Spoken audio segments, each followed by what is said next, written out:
हरियाली तीज 2022। हिंदू धर्म में हरियाली तीज का विशेष महत्व है।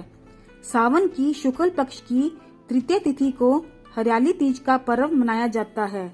हरियाली तीज के दिन भगवान शंकर और माता पार्वती की पूजा की जाती है।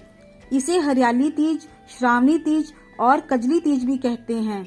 माना जाता है कि हरियाली तीज के दिन माता पार्वती और भगवान शंकर का मिलन हुआ था। इस दिन सुहागिन महिलाएं अपने पति की लंबी आयु के लिए व्रत रखती हैं। इस व्रत के प्रभाव से महिलाओं को अखंड सौभाग्य की प्राप्ति होती है। इस दिन महिलाएं 16 श्रृंगार करती हैं। हरियाली तीज शुभ मुहूर्त 2022। साल 2022 में हरियाली तीज का व्रत 31 जुलाई रविवार के दिन रखा जाएगा। तृतीय तिथि शुरू होगी 31 जुलाई प्रातःकाल 2:59 पर। तृतीय तिथि समाप्त होगी 1 अगस्त प्रातःकाल 4:18 पर। पूजा का शुभ मुहूर्त सुबह 6:30 से 8:33 पर। प्रदोष पूजा का शुभ मुहूर्त शाम 6:33 से रात 8:51 तक। हरियाली तीज पूजा विधि।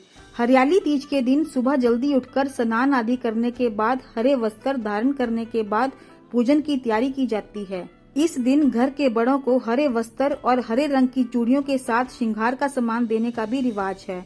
जो महिलाएं हरियाली तीज का व्रत रखती हैं, वे माता पार्वती और भगवान शिव का स्मरण करते हुए व्रत का संकल्प करें। अगर कोई महिला व्रत नहीं रखती है तो वह सिर्फ माता पार्वती और शिव पूजन कर लें तो उसका भी बड़ा महत्व होता है। पूजा में भगवान शिव को धतूरा, बेलपत्र, सफेद फूल आदि चढ़ाएं। इसके बाद माता पार्वती को श्रृंगार का सामान चढ़ाएं। अगर आप हरियाली तीज के व्रत रखती हैं तो भगवान शिव और माता पार्वती का ध्यान करते हुए व्रत का संकल्प करें। अगर आप व्रत नहीं कर पा रही हैं तो इस दिन श्रद्धा के साथ माता पार्वती और शिव का पूजन करें। माता पार्वती का पूजन करते समय अपने सुहाग की दीर्घायु की कामना करते हुए व्रत और पूजन करें।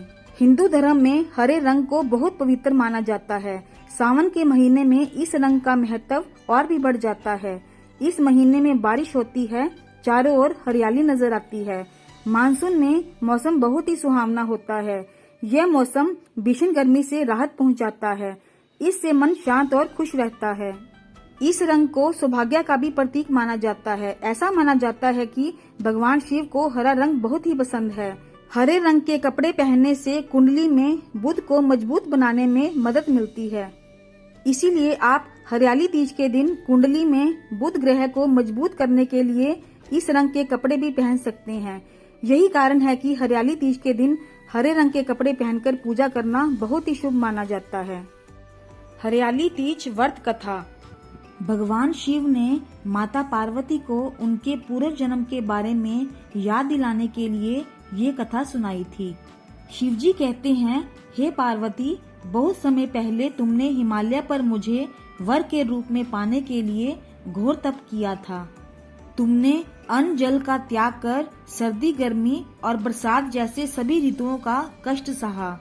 किसी भी मौसम की परवाह किए बिना तुमने निरंतर तप किया। तुम्हारी इस स्थिति को देखकर तुम्हारे पिता बहुत दुखी थे। एक दिन नारद मुनि तुम्हारे घर पधारे और उन्होंने तुम्हारे पिता से कहा, मैं विष्णु जी के भेजने पर आया हूँ। विष्णु जी आपकी कन्या की तपस्या से प्रसन्न हुए हैं और उनके साथ विवाह करना चाहते हैं। इस बारे में मैं आपकी राय जानना चाहता हूँ। नारद जी की बात सुनकर पर्वतराज अति प्रसन्नता के साथ बोले, हे नारद जी, यदि स्वयं भगवान विष्णु मेरी कन्या से विवाह करना चाहते हैं तो इससे बड़ी कोई बात नहीं हो सकती। मैं इस विवाह के लिए तैयार हूँ। फिर शिवजी पार्वती जी से कहते हैं, तुम्हारे पिता की स्वीकृति पाकर नारद जी विष्णु जी के पास गए और यह शुभ समाचार सुनाया। आगे शिवजी माता पार्वती से कहते हैं, लेकिन तुम्हारे पिता ने जब यह खबर तुम्हें सुनाई तो तुम्हें अत्यंत दुख हुआ, क्योंकि तुम मन में मुझे पति के रूप में स्वीकार कर चुकी थी। तब तुमने अपने मन की पीड़ा अपनी एक सखी को बताई। इस पर सखी ने तुम्हें एक घनघोर जंगल में रहने का सुझाव दिया। तुम जंगल चली गई और जंगल में तुमने मुझे प्राप्त करने के लिए खूब तपस्या की। जब तुम्हारे लुप्त होने की बात पिता पर्वतराज को पता चली तो वे अत्यंत दुखी और चिंतित हुए। वे सोचने लगे कि कि यदि इस बीच विष्णु जी बारात लेकर आए तो क्या होगा। शिव जी माता पार्वती से आगे कहते हैं, तुम्हारे पिता पर्वतराज ने तुम्हारी खोज में धरती पताल एक कर दिया, लेकिन तुम उन्हें ना मिली, क्योंकि तुम एक गुफा में रेत से शिवलिंग बनाकर मेरी आराधना करने में लीन थी। तब मैं तुम्हारी तपस्या से प्रसन्न हुआ और तुम्हारी मनोकामना पूरी करने का तुम्हें वचन दिया। इस बीच तुम्हारे पिता भी ढूंढते हुए गुफा तक पहुँचे। तुमने अपने पिता को सारी बातें बताई। तुमने पिता को बताया कि तुमने अपना जीवन शिव को पति के रूप में प्राप्त करने के लिए तप में बिताया है और आज वह तपस्या सफल हो गई। तुमने पिता से कहा, मैं आपके साथ तभी चलूंगी जब आप मेरा विवाह शिवजी से कराएंगे। पर्वतराज मान गए और उन्होंने विधि विधान से हमारा विवाह करवाया। भगवान शिव ने इसके बाद कहा कि हे पार्वती, तृतीया को तुमने मेरी आराधना करके जो व्रत किया था उसी के परिणाम स्वरूप हम दोनों का विवाह संभव हो सका।